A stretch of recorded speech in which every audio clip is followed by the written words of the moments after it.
Astrology always sounds like this woo thing that isn't real, and I think the main problem is because people are taking it too literally instead of metaphorically. Hello and welcome back. If you're new to the channel, my name is Chada. In this video I want to help you understand how astrology uses archetypes. In case you haven't watched the previous video, Introduction to Astrology, I'm going to link it up above and down below. It will give you a better understanding on what astrology is about. So in both videos, it's not the purpose of teaching you astrology in how to use it, but rather in how it works. Because in this series, we are looking at the different planets that astrology uses and how it relates to yourself and your life. In order to understand how astrology uses archetypes, I gotta explain to you what a chart looks like. A chart is the screenshot of the sky at a very specific moment. That chart is made of 4 parts: the houses, the planets, the zodiac signs, and the aspects. Each of those parts has a different purpose. The purpose of the houses is explaining the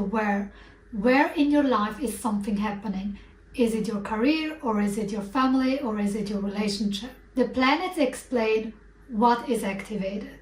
Is it love? Is it communication? Is it spirituality? Then the signs represent how it has been activated. Is it a very fierce energy, or is it a more calm, relaxed energy? And the aspects represent the language that are spoken between the planets. So do, for example, Mars and Venus have a good communication with each other, or are they speaking a totally different language? If you already know astrology, this might be repetitive to you. If you're new, that might have been a lot.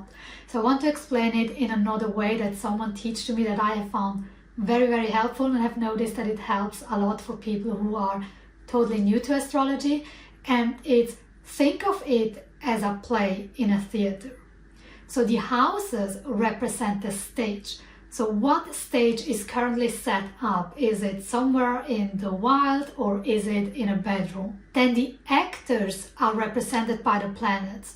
Do you have a mother on the stage, or do you have a warrior on the stage? The signs is the costume that the actor is wearing. Is it a very flamboyant outfit? Is it very revealing, or is it very covered up? What is the energy of that costume? What does it kind of feel like? And the aspect is the language between the actors. Are they even speaking the same language, or are they speaking a different language and are absolutely not understanding each other, are constantly clashing because of that, or constantly missing each other because of that? So this is a metaphor that I like to use to explain how a chart works, or what it consists of, and that people have found really helpful. I hope it helped you as well if you're totally new. Now that we have the basics down, we can look at how astrology uses archetype. And in case you're not sure what I mean with an archetypal energy, an archetype is basically representative for something else. For example, we have the archetype of the planet Venus that represents the energy of love. The same we have the archetype of Jupiter that represents the energy of luck and expansion. Archetypes are not a fixed thing, they are also moving, and archetypes represent a range of energy, and it's not just that one specific thing, but it's also about opposites. So Venus is not just about love, but she's also about vanity, and Neptune is not just about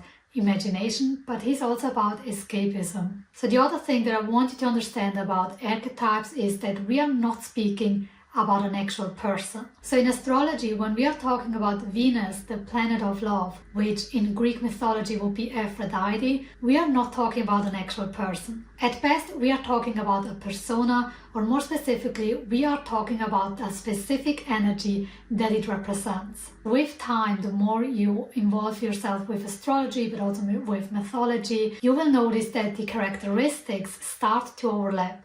And not because it's repetitive, but because the same energy, archetypal energy, can show itself in different ways. If we look at astrology, for example, the competitive nature of wanting to be the best or the first is as much represented in the planet Mars as it is in the zodiac sign Aries. If we look at the Greek gods, for example, so if you watch the Greek gods series, you might have noticed that some characteristics were repeated again. However, the way they showed up was actually different. So you might have noticed that Zeus displayed anger as much as Aries did, and also the way Hera did, but they did it from a different perspective. For example, Zeus became tyrannical while Mars became physically violent, and Hera, on the other hand, became vengeful. Before you leave, I got 2 more things. As mentioned in the beginning, this is the introduction video to the Planet series.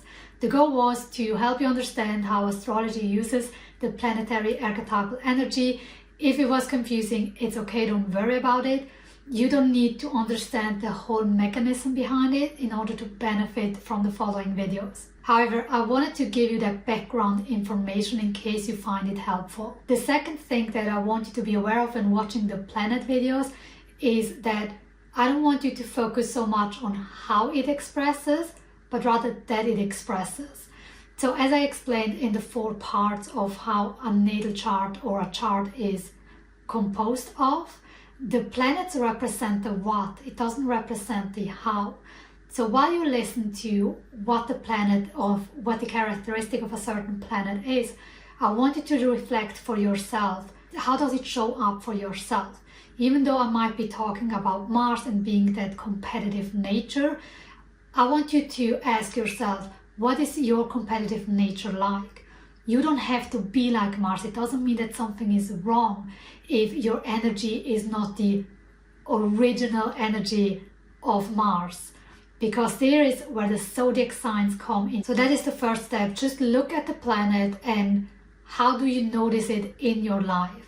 The how it shows up, we're gonna do that in a second in another series. We're also going to do a zodiac sign series where you learn that you have all 12 zodiac signs inside of you and how they show up in your life. So again, I know it was a lot. For whatever question this video might have brought up, feel free to share it down in the comments below. If you would like to have an exploration on a specific point, I'm happy to do that. Also, do watch the introduction video. It also will give you another layer. It's just like very condensed information, but it was like, okay, I'm gonna pack it all in one thing, and then you can start to dissect it and dive into different aspects. So this is it. Thank you so much for watching, and I'll see you in the next one.